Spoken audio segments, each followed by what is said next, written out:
রাসূলুল্লাহ সাল্লাল্লাহু আলাইহি সাল্লামকে জিজ্ঞাসা করলেন সাহাবারা, ইয়া রাসূলুল্লাহ, ইয়া হাবিবাল্লাহ, তাহলে কি শয়তান আপনাকেও ধোঁকা দেয়?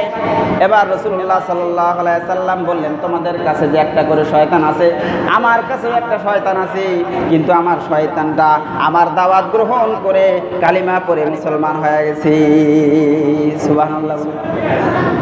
এটা হচ্ছে কার ইঞ্জিন? কি জিন? কার ইঞ্জিন? সকলের পিছনে একটা আছে, দেখবেন যখন একাই থাকবেন হয় মনে মনে নানান প্রকারের পায়তারা, নানান প্রকারের শয়তানি মনের ভিতরে জল্পনা কল্পনার ভিতরে নিয়ে আসে। এরকম হয় কি হয় না বলেন? মুসা আলাইহিস সালাম একবার নামাজ পড়েছে, এবার ইবলিস শয়তান বাইরে বসে আছে ধোঁকা দিবে। এমন সময় মুসা আলাইহিস সালাম তো আল্লাহর সাথে কথা বলে, আল্লাহর সাথে কথা বলতেছে, বাইরে জিবরাইল আমিন। দেখা যাচ্ছে শয়তান কিরে ইবলিস তুই কেন এটে? মুসা আলাইহিস সালাম বাইরে হইলে ওই ধোঁকা দিল, শয়তানি করি। বলছে কিরে, একটা নবী মানুষ স্বয়ং আল্লাহর সাথে কথা কয়, তাকেও ধোঁকা দিবার জন্য এটা আসি বসে আছিস? হ্যাঁ, ওর বাবাকে ছাড়ো নাই। হ্যাঁ, আদম আলাইহিস সালামকে তো ছাড়ে নাই, সকল নবীর বাপ, সকল মানুষের বাপ। বলছে মুসা তো মুসা, ওর বাবাকে ছাড়ো নাই। শয়তানের শয়তানি ওই করবে। নামাজে যারা আসেন এদেরকে দেখেন, যখন নামাজে দাঁড়াবেন দুনিয়ার যত কথা আনি আপনার মনে ঢুকবে, আল্লাযী ওয়াসওয়িসু ফি সুদুরিন নাস, তখন যেই কথা আপনার খেয়ালও নাই ওই কথাও খেয়াল হয়ে যাচ্ছে। উঠে কি করছেন, আর নামাজ পড়ি উঠে যাবেন, আর নামাজ পড়ি কি করবেন দোয়া দিবেন।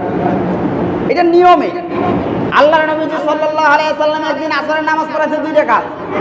নামাজ পড়ে যখন চলে যায় বাইরে হয়ে গেছে। এখন বাকি সাহাবীরা তো কিছু কয় না, হয়তো বা নবী যেটা করবে ভুল তো আর করবে না। একজনের সাহাবীর নাম হলো জুলিয়াদাইন, যার হাত ছিল লম্বা লম্বা লম্বা হাত ছিল, এই জন্য তাকে বলা হয়েছে হাতওয়ালা সাহাবী। এ বলতেছে, ইয়া রাসূলুল্লাহ, ইয়া হাবিবাল্লাহ, নামাজ কি অর্ধেক হয়ে গেছে নাকি আজকে থেকে 2 রাকাত পড়িন লাগবে? কেন কি হয়েছে? নামাজে 2 রাকাত পড়াইছে। বাকি সাহাবীরা চুপ, এতক্ষণ কিছু কয় না, তো নবী যেটা করছে ঠিক করছে। এখন বাকি সাহাবী দেখে, কিরে কি খবর?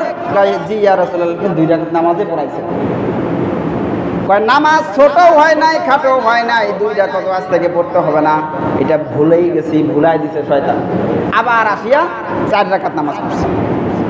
কথা বুঝেন? তাহলে নামাজের ভিতরে রাকাত ভুলাই দেয়, এই চিন্তা ও চিন্তা, এই টেনশন ওই টেনশন, এই বাড়ির চিন্তা ওই বাড়ির চিন্তা। নামাজটা পড়ি কি কি কাজ করব আর কি কি কাজ করিয়ে আসলাম, এটা নামাজের ভিতরে শয়তান ঢুকায় দেয় অটোমেটিকলি, এটা ঢুকবেই। যখনই চিন্তা ভাবনাটা ওইদিকে যাবে, ওই চিন্তা ভাবনাটা ফিরাই নিয়ে আসা, আমার নামাজের দাঁড় করানো, এটাই হচ্ছে প্রকৃতপক্ষে নামাজ। সুবহানাল্লাহ। ধ্যান খেয়াল যাইতেই পারে, কিন্তু এই ধ্যান খেয়ালটাকে আবার ঘুরায় নিয়ে আসা জায়গায় রাখতে হবে।